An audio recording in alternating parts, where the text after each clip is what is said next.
Welcome students, welcome back to Catchy Chemistry. इस video में हम लोग एल्डोल कंडेंसेशन के बारे में पढ़ेंगे। तो एल्डोल कंडेंसेशन क्या होता है, वो रिएक्शन कैसे होता है, इसका कौन कौन सा टाइप होता है, ये सब हम लोग इस वीडियो में पढ़ेंगे। तो एल्डोल कंडेंसेशन क्या है? सपोज़ आपके पास एक एल्डिहाइड है।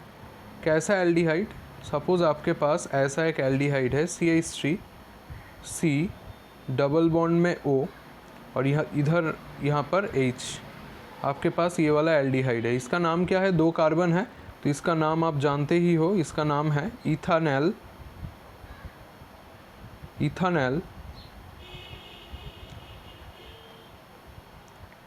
सॉरी, यहाँ पर थोड़ा इथानल। और इसका नाम क्या है? एसीटल्डिहाइड। और इसको आप एसीटल्डिहाइड भी बोल सकते हो। तो इसका नाम एसीटल्डिहाइड है। तो हमारे पास सपोज़ ये चीज़ है, ये एक एल्डिहाइड है, एसीटल्डिहाइड। इसी एल्डिहाइड को हमने दूसरे बार लिखा। कैसे लिखा? एक हाइड्रोजन ऐसे लिख दिया, यहाँ पर H3 कर दिया और C कर दिया, इधर C डबल बॉन्ड में O कर दिया और इधर H कर दिया। तो क्या है हमारे पास अभी तक? इथानल मॉलिक्यूल, 2 मॉलिक्यूल है इथानल का, जो या एसीटल्डिहाइड भी बोल सकते हो आप। इसका 2 मॉलिक्यूल्स है। अब हमने क्या किया, यहाँ पर देखो, यहाँ पर जो हाइड्रोजन है इसको हमने, ये जो 3 लिखा हुआ था इसको हमने मिटा दिया यहाँ पर, और यहाँ पर मैंने 2 लिख दिया। तो मतलब क्या, एक जो हाइड्रोजन है ये साइड में चला आएगा, मतलब उसको छोड़ के लिखना पड़ेगा। तो इसको यहाँ पर जो CH3 था उसको हमने CH2 कर दिया और वहाँ से एक हाइड्रोजन इधर निकाला और ऐसे करके एक हाइड्रोजन को अलग से लिख दिया। तो देखो ये भी CH3 CHO ही है। पहला वाला मॉलिक्यूल भी CH3 CHO था, दूसरा वाला मॉलिक्यूल भी CH3 CHO ही है। तो सपोज़ हमारे पास ऐसा है, पर ड्रॉ करने का जो टेक्निक है वो कैसा है? पहला जो मॉलिक्यूल है उसको ऐसे ड्रॉ करोगे, कीटोन ग्रुप को नीचे और ऊपर H को देके। दूसरा जो ग्रुप है उसका जो हाइड्रोजन है उसको, लेफ्ट का जो एकदम लेफ्ट मोस्ट जो हाइड्रोजन होगा उसको ये ऐसे छोड़ के ड्रॉ करोगे। अब देखो ये वाला, यहाँ पर समझने का एक बात है, यहाँ पर CH3 CHO का ये जो C ग्रुप है, यहाँ पर जो कार्बन होता है, ये कार्बन को बोला जाता है क्या? Carbonyl carbon. ये कार्बन को बोला जाता है क्या? Carbonyl carbon. और ये कार्बोनिल कार्बन के जो लेफ्ट या राइट में एडजेसेंट जो कार्बन होता है उसको बोला जाता है क्या? Alpha carbon. इधर भी ये क्या है? अल्फा कार्बन है। तो कार्बोनिल कार्बन मतलब, कार्बोनिल कार्बन का मतलब है कि जहाँ पर कीटोन ग्रुप प्रेजेंट है उसको कार्बोनिल कार्बन, उसका एडजेसेंट जो कार्बन है लेफ्ट या राइट में उसको अल्फा कार्बन बोला जाता है। तो हम बोल सकते हैं कि इथानल ऐसा एक एल्डिहाइड है जहाँ पर अल्फा हाइड्रोजन प्रेजेंट है, क्योंकि अल्फा कार्बन में हाइड्रोजन यहाँ पर 3 है और यहाँ पर भी अल्फा कार्बन में 3 हाइड्रोजन है। तो दोनों एल्डिहाइड के पास ही अल्फा हाइड्रोजन प्रेजेंट है। तो ये अल्फा हाइड्रोजन के बारे में मैं बाद में आता हूँ, अभी ये समझ लो इसको अल्फा हाइड्रोजन बोला जाता है। अब आपने क्या किया, इसको यहाँ पर जो रिएजेंट होता है, इसको यहाँ पर कौन सा रिएजेंट आपने दे दिया? यहाँ पर क्या किया आपने? एक रिएजेंट दे दिया, ये होता है 10% NaOH। 10% NaOH ये आपने दे दिया। तो 10% NaOH देने पर क्या होगा? अब देखो अच्छे से क्या होगा।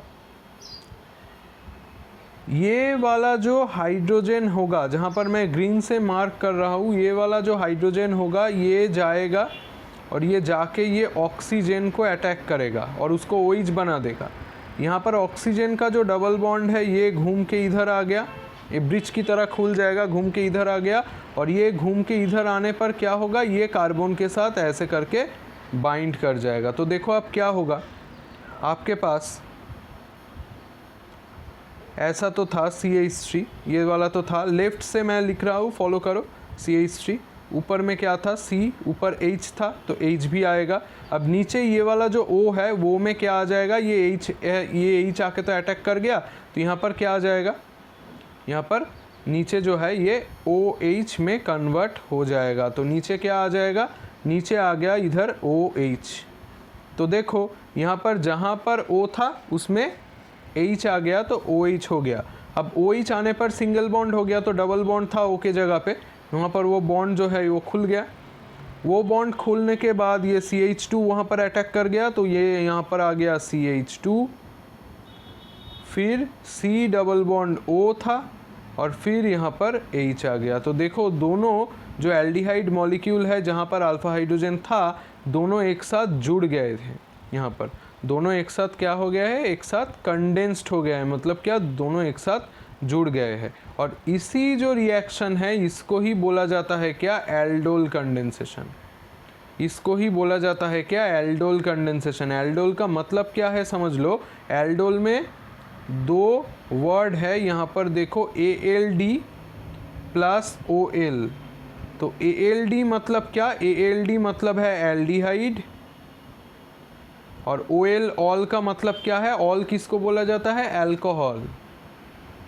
तो इसका मतलब है एल्डिहाइड से अगर किसी भी जगह पे अल्कोहल बन जाए बाई कंडेंसेशन रिएक्शन, तो उसको ही बोला जाता है क्या, एल्डोल कंडेंसेशन।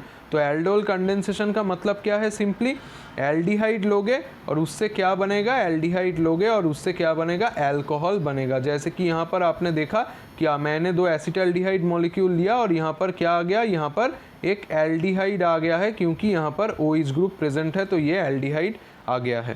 तो ऐसे करके हम लोग बोल सकते कि एल्डिहाइड से ये अल्कोहल आ गया, सॉरी ये अल्कोहल आ गया है, तो ये अल्कोहल आ गया, इसीलिए इसको एल्डोल कंडेंसेशन बोला जाता है। तो एल्डोल कंडेंसेशन में दो एल्डिहाइड मॉलिक्यूल एक साथ जुड़ के एल्डिहाइड अल्कोहल बनाता है। और यहाँ पर जो C double bond O group है, ये वाला तो कार्बोनिल कार्बन है, मैंने बोला था। इसके एडजेसेंट जो कार्बन है ये वाला क्या है, अल्फा कार्बन। उसके पास वाला जो कार्बन है ये वाला बीटा कार्बन है, तो बीटा में OH है, तो हम लोग बोल सकते हैं ये एक बीटा हाइड्रोक्सी एल्डिहाइड है। मतलब क्या, बीटा में OH है तो OH को हाइड्रोक्सी बोला जाता है।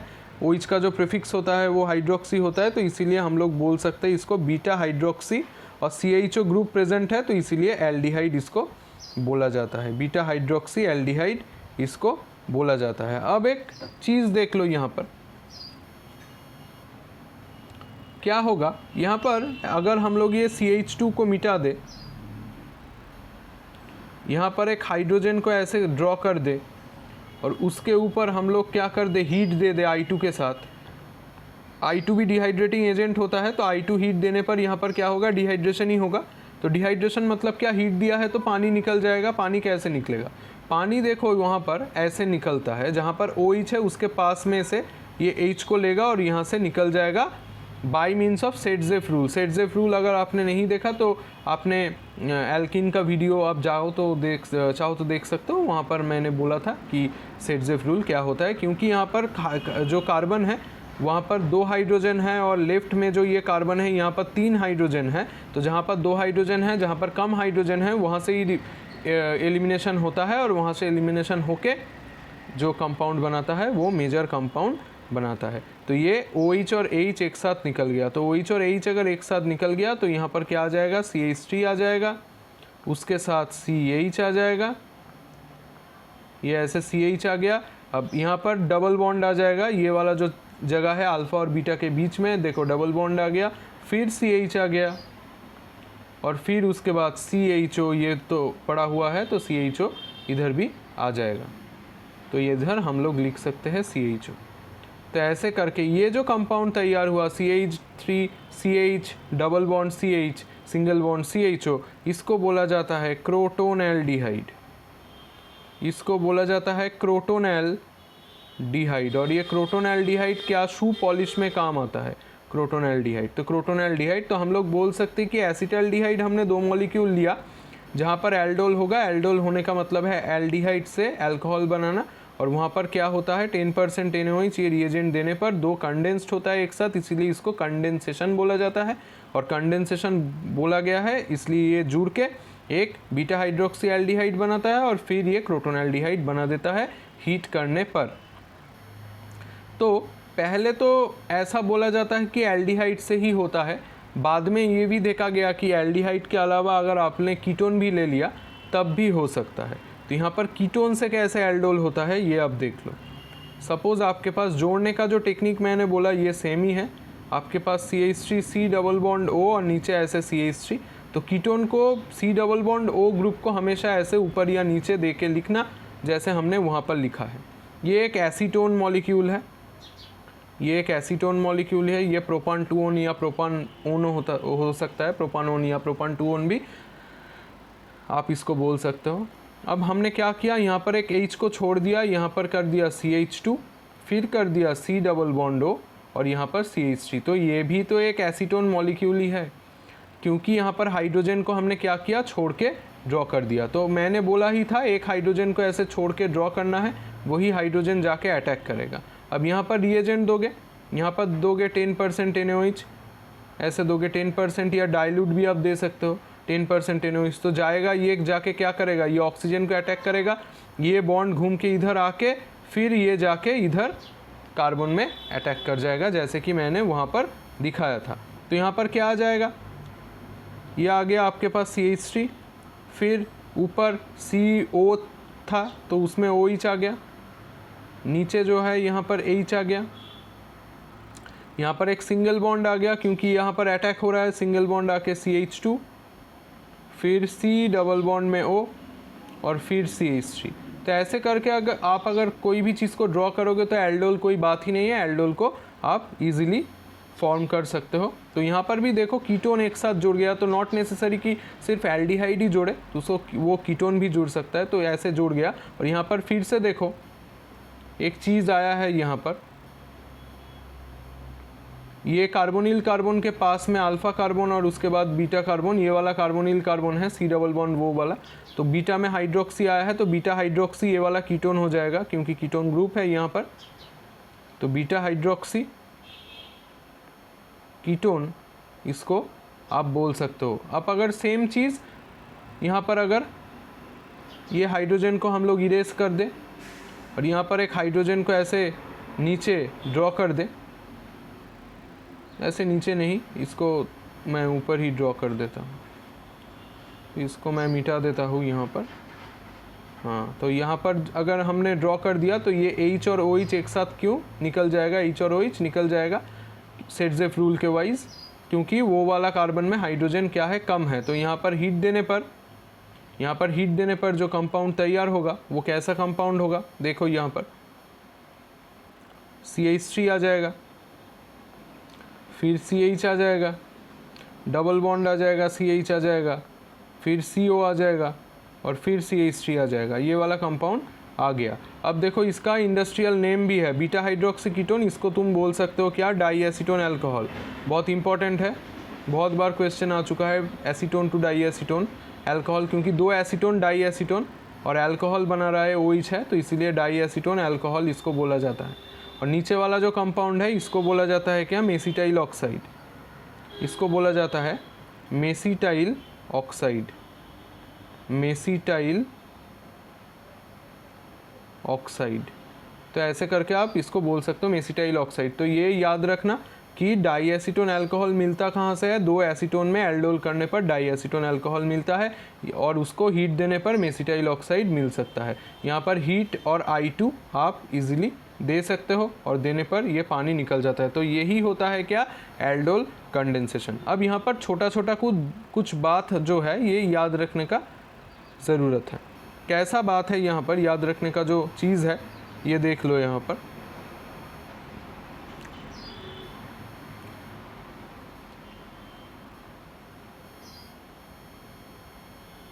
एक तो बात है यहाँ पर जो रिएक्टेंट होगा, ये बहुत इंपॉर्टेंट पॉइंट्स है जो मैं बोल रहा हूँ। एक तो बात है जो रिएक्टेंट्स यहाँ पर होगा, ये कौन सा रिएक्टेंट पार्टिसिपेट कर सकता है, ओनली एल्डिहाइड पार्टिसिपेट कर सकता है एंड कीटोन पार्टिसिपेट कर सकता है, इसके अलावा कोई भी रिएक्टेंट पार्टिसिपेट नहीं कर सकता। Only aldehydes and ketones can participate in the reaction. तो ये एल्डोल कंडेंसेशन में ओनली एल्डिहाइड और कीटोन पार्टिसिपेट कर सकता है। एल्डिहाइड मतलब क्या, CHO कंटेनिंग ग्रुप, कीटोन मतलब क्या, C double bond O containing group. तो इसीलिए एल्डिहाइड और कीटोन के चैप्टर में ही ये है।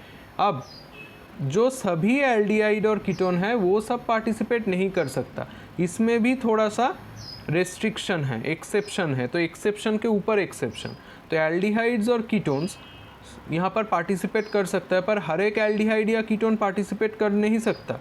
Aldehydes and ketones containing only only नहीं, यहाँ पर ये आप बोल सकते हो कि at least 1 alpha hydrogen aldehydes and ketones containing at least 1 alpha hydrogen can only participate in this reaction. तो only 1 alpha hydrogen, at least 1 alpha hydrogen अगर present रहे तो वो एल्डिहाइड या कीटोन ही पार्टिसिपेट कर सकता है, अदरवाइज नहीं कर सकता। जैसे कि फॉर्मल्डिहाइड HC डबल बॉन्ड में O और यहाँ पर H, ये तो एल्डिहाइड ग्रुप यहाँ पर प्रेजेंट है तो एल्डिहाइड है, पर ये क्या पार्टिसिपेट कर सकता है? ये पार्टिसिपेट नहीं कर सकता है। क्यों? क्योंकि यहाँ पर जो C डबल बॉन्ड O है ये तो कार्बोनिल कार्बन है, इसके लेफ्ट में और राइट में देखो दोनों तरफ ही कोई अल्फा कार्बन नहीं है। तो अल्फा कार्बन अगर नहीं होगा तो उसमें तो हाइड्रोजन ही नहीं है, तो यहाँ पर क्या होगा? No alpha hydrogen. तो यहाँ पर कोई अल्फा हाइड्रोजन प्रेजेंट नहीं है, ये इसीलिए क्या पार्टिसिपेट नहीं करेगा। तो अगर आपको पूछा जाए कि कौन पार्टिसिपेट करेगा कौन नहीं करेगा, एक तो आप देखोगे कि एल्डिहाइड है या कीटोन है। अगर एल्डिहाइड कीटोन है तो पार्टिसिपेट करेगा, और एल्डिहाइड कीटोन होने से ही सिर्फ पार्टिसिपेट नहीं करता, यहाँ पर देखना पड़ेगा कि मिनिमम एक अल्फा हाइड्रोजन प्रेजेंट है क्या। अगर एल्डिहाइड कीटोन हुआ पर अल्फा हाइड्रोजन प्रेजेंट नहीं है तब ये जाके रिएक्शन नहीं करेगा। जैसे कि सपोज आपको ऐसा कुछ पूछ लिया गया है CH3 CHO, ये तो एल्डोल करता है, अभी आपने देखा क्योंकि इसमें अल्फा हाइड्रोजन प्रेजेंट था। CH3 CO CH3 ये भी एल्डोल करता है, ये भी आपने देखा। अब यहाँ पर पूछा गया है C6H5 CHO बेंजाल्डिहाइड, ये क्या करेगा? यहाँ पर पूछा गया है HCHO फॉर्मल्डिहाइड, ये तो नहीं करता है, आपने देखा। और यहाँ पर पूछा गया है CH3 COOH, ये सब कंपाउंड में से कौन कौन सा एल्डोल करेगा कौन कौन सा एल्डोल नहीं करेगा। तो पहला वाला जो है देखो यहाँ पर ये C डबल बॉन्ड O वाला, ये तो कार्बोनिल कार्बन है, उसके पास वाला अल्फा कार्बन में हाइड्रोजन है तो पार्टिसिपेट करेगा। दूसरा वाला भी एक कार्बोनिल कार्बन है कीटोन वाला, तो वहाँ पर अल्फा है, यहाँ पर भी अल्फा है, बहुत सारा अल्फा हाइड्रोजन है तो ये भी पार्टिसिपेट करेगा। तीसरा वाला कार्बोनिल कार्बन, ये वाला कार्बोनिल कार्बन, उसके बगल में कोई एडजेसेंट हाइड्रोजन नहीं है, क्योंकि इसको अगर आप ड्रॉ करोगे तो आपको कुछ ऐसा मिलेगा CHO। तो ये तो कार्बोनिल कार्बन हो गया, उसके बगल वाला जो कार्बन है वहाँ पर एक हाइड्रोजन था जहाँ पर CHO ग्रुप आ चुका है, तो वहाँ पर अल्फा हाइड्रोजन नहीं है तो ये भी पार्टिसिपेट नहीं करेगा। फॉर्मल्डिहाइड में तो अल्फा कार्बन ही नहीं है तो ये भी पार्टिसिपेट नहीं करेगा। CH3 COOH में ये वाला जो है कार्बोनिल कार्बन, पर उसके बगल में अल्फा कार्बन है, हाइड्रोजन भी है, पर ये नहीं करेगा क्योंकि ये COOH है। COOH मतलब क्या? COOH मतलब एसिड, तो एसिड पार्टिसिपेट नहीं कर सकता। मैंने बोला था कि एल्डिहाइड और कीटोन ही सिर्फ पार्टिसिपेट कर सकता है, तो इसीलिए ये सभी में से CH3 CHO CH3 CO CH3 ये दोनों ही पार्टिसिपेट करेगा, अदरवाइज दूसरा जो यहाँ पर दिख रहा है वो सब पार्टिसिपेट नहीं करेगा। तो ऐसे करके क्या कर सकते हो, आप देख सकते हो कि कौन सा एल्डोल करेगा कौन सा एल्डोल नहीं करेगा। एक बात तो रिएक्टेंट के बारे में हो गया। अब दूसरा जो बात है रिएजेंट, दूसरा पॉइंट क्या है? रिएजेंट कौन सा लगेगा? रिएजेंट का मामला यहाँ पर थोड़ा जानना पड़ेगा। 10 to 20% NaOH, ये कोई भी एग्ज़ाम में दे सकता है। 10 to 20 नहीं लिख के डाइल्यूट लिख दे तब भी एल्डिहाइड या कीटोन के ऊपर जहाँ पर अल्फा हाइड्रोजन है वहाँ पर सेम केस ही होगा। अगर ये नहीं दे के डाइल्यूट KOH लिख दे तब भी सेम रिएक्शन होगा, ये भी एल्डोल का रिएजेंट हो सकता है डाइल्यूट KOH। अगर ये नहीं दे के डाइल्यूट Na2CO3 लिख दे तब भी ये हो सकता है, और ये नहीं देखे बेरियम हाइड्रोक्साइड भी लिख दे सकता है BaOH2 तब भी एल्डोल होता है। और ये बेरियम हाइड्रोक्साइड का एक नाम है, जान लो, बेरियम हाइड्रोक्साइड का एक नाम है, ये है बेराइटा। इसको बेराइटा भी बोला जाता है, कोई भी जगह पे बेराइटा लिखा हुआ हो तब भी जान लो एल्डोल। तो barium hydroxide in case of ketone ये बहुत स्पेसिफिक है। कीटोन के ऊपर जो मैंने एसीटोन से दिखाया वो कीटोन के ऊपर आप बेरियम हाइड्रोक्साइड दोगे तो ये बहुत अच्छा काम करेगा। तो बेरियम हाइड्रोक्साइड बहुत स्पेसिफिक है कीटोन के लिए। तो ये पूरा था एल्डोल कंडेंसेशन। अब हम लोग दूसरा जो वीडियो है उसमें एल्डोल कंडेंसेशन का जो टाइप होता है वो टाइप हम लोग देखेंगे। थोड़ा टाइप होता है, कौन कौन सा टाइप होता है वहाँ पर हम लोग देखेंगे कि एल्डोल कंडेंसेशन का कौन सा टाइप होता है। तब तक के लिए आप इस चैनल को सपोर्ट कीजिए और सब्सक्राइब करना मत भूलिए, और लाइक शेयर और कमेंट भी कीजिए। Thank you.